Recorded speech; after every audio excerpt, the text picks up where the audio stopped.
তো এখন আমরা গুয়াহাটি ওয়েটিং রুমে বসে আছি। তোমাদের দাদাভাই বাইরে গিয়েছিল আর আমি এখানে বসে আছি। ও মাত্র চলে আসলো, কারণ আমাদের ট্রেন রাতে 9:30টায় ছিল আর 7টা বেজে পার হয়ে গেছে। আমার খিদে পেয়েছে, তাই এখানে ও চিকেন পকোড়া আর চাউমিন নিয়ে আসলো। আর গুয়াহাটিতে এই চিকেন পকোড়াটা খুবই টেস্ট আর চাউমিনও খুব টেস্ট। তারপরে এখানে আমরা দুজন খাওয়া শুরু করে দিয়েছি, কারণ প্রচণ্ড খিদে পেয়ে গেছে। তো দেখো এখানে তোমাদের দাদাভাইও খাচ্ছে, এখানে আমি খাচ্ছি। আর খুব টেস্টি ছিল, চাউমিনটাও খুব টেস্ট আর চিকেন পকোড়াটাও খুব টেস্ট। তারপরে খাওয়া দাওয়ার পর এখানে বসে আছি।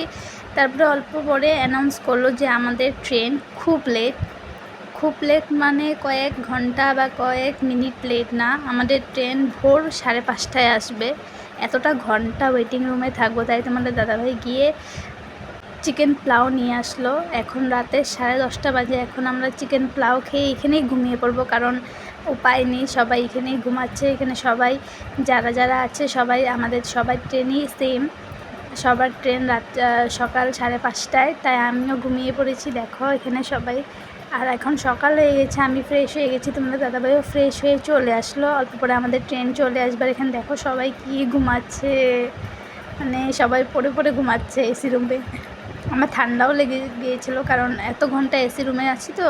আরও আমি এরকম কিছু একটা হেভি পরিও নি। এখন চলে যাব।